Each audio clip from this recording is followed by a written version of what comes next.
తెలంగాణ పంచాయతీ ఎన్నికల మొదటి దశ నోటిఫికేషన్ విడుదలైంది. మొదటి విడత ఎన్నికల్లో పోటీ చేసే అభ్యర్థుల నుంచి నేటి నుంచి నామినేషన్లు స్వీకరించనున్నారు. 30న స్క్రూటినీ, డిసెంబర్ 3 వరకు విత్డ్రాకు అవకాశం ఉంది. తొలి విడతలో 4236 సర్పంచులు, 37440 వార్డు స్థానాలకు ఎన్నికలు నిర్వహిస్తున్నారు. ఆర్ఓ, ఏఆర్ఓలుగా గెజిట్ ఆఫీసర్లకు బాధ్యతలు అప్పగించారు. 3-4 గ్రామాలు కలిపి క్లస్టర్ కేంద్రాలుగా ఏర్పాటు చేశారు. పోటీ చేసే వ్యక్తులు ఆయా కేంద్రాల్లో నామినేషన్లు వేసేందుకు అవకాశం ఉంటుంది.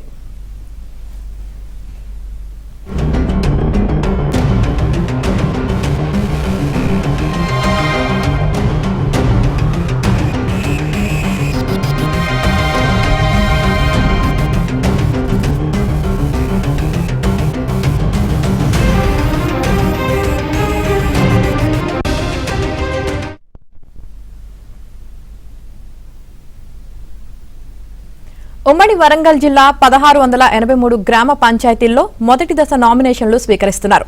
పంచాయతీ ఎన్నికలకు సంబంధించి అన్ని ఏర్పాట్లు చేశామంటున్న వరంగల్ కలెక్టర్తో మా ప్రతినిధి నవీన్ ఫేస్ టు ఫేస్. ఉమ్మడి వరంగల్ జిల్లాలో పంచాయతీ ఎన్నికల సందడి ప్రారంభమైంది. మొత్తం ఉమ్మడి వరంగల్ జిల్లాకు సంబంధించి 1683 గ్రామ పంచాయతీల్లో ఇవాళ మొత్తం కూడా 23 మండలాల్లోని 555 పంచాయతీల కంటే మొదటి దశలో జరిగేటువంటి పంచాయతీలకు నామినేషన్ ప్రక్రియ ప్రారంభమైంది. మొత్తం ఉమ్మడి వరంగల్ జిల్లా వ్యాప్తంగా ఏర్పాట్లకు సంబంధించి అధికారులు అయితే ఇప్పటికే అన్ని ఏర్పాట్లు చేసినటువంటి పరిస్థితి. ఎన్నికల యంత్రాంగం అయితే పనిచేస్తుంది. వరంగల్ సంబంధించినటువంటి వివరాలు తెలుసుకుని వరంగల్ కలెక్టర్ సత్య శారదాదేవి గారు ఉన్నారు. మేడం చెప్పండి, ఎట్లాంటి ఏర్పాట్లు? మనము నామినేషన్ ప్రక్రియ స్టార్ట్ చేయడం జరిగింది. సో ఈ దీంట్లో మనకి 29 క్లస్టర్స్ ఏర్పాటు చేశాము. 2-3 గ్రామ పంచాయతీలు కలిపి ఒక క్లస్టర్ లాగా. సో ఈ క్లస్టర్ ఆఫీసెస్లో right now ROs, AROs place ఉన్నారు. అండ్ ఆ క్లస్టర్ ఆఫీస్ బయట మనకు ఒక హెల్ప్ డెస్క్ అనేది కూడా ఏర్పాటు చేశాము. అండ్ ఫ్లెక్సీస్ కూడా ఏర్పాటు చేశాము. 10:30 నుంచి 5 వరకు మనము నామినేషన్ అనేది స్వీకరించడం జరుగుతుంది. 3 రోజుల పాటు ఉంటుంది ఈ ఫేజ్ 1. 27th ఈ రోజు స్టార్ట్ అవుతే 29 సాయంత్రం 5 గంటలకి ముగుస్తుంది. సో వచ్చే ప్రాస్పెక్టివ్ కంటెస్టెంట్స్ కి ఊర్లో మనం చాటింపు నిన్న వేయించినాము. ఎలాంటి జాగ్రత్తలు పాటించి క్లస్టర్ ఆఫీసెస్ ఎక్కడ ఉంటాయనేది చెప్పడం జరిగింది.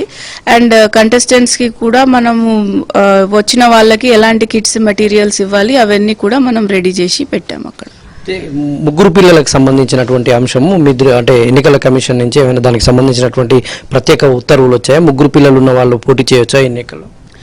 మాకున్న ఇన్ఫర్మేషన్ ప్రకారం ఒక గెజెట్ కాపీ అయితే నిన్న వచ్చింది. అది నిన్న డిపిఓ వాళ్ళు దాన్ని ఫర్దర్ ఇన్స్ట్రక్షన్స్ ఇస్తున్నారు. దాని మీద కూడా మీకు మధ్యాహ్నం వరకు కంప్లీట్ ఇన్ఫర్మేషన్ చెప్తాను. ఈ మన దగ్గర జరిగేటువంటి ఇవాళ నామినేషన్ల ప్రక్రియ ప్రారంభమైంది. మొదటి దశలో ఏమైనా సమస్యాత్మక ప్రాంతాలను ఏమైనా గుర్తించారా?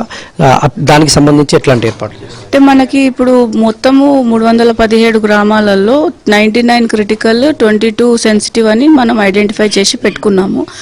ఇవి కూడా గత ఎలక్షన్లో జరిగిన ఏమన్నా చెదురుమదురు సంఘటనల ఆధారంగానే ఉంటుంది. బట్ ఇన్ యాంటిసిపేషన్ అనేది ఇప్పటి వరకు మనకి యాజ్ డే గోస్ పై మనకి ఇన్ఫర్మేషన్ వస్తూ ఉన్నదాన్ని బేస్ చేసుకొని యాక్షన్ తీసుకుంటాం.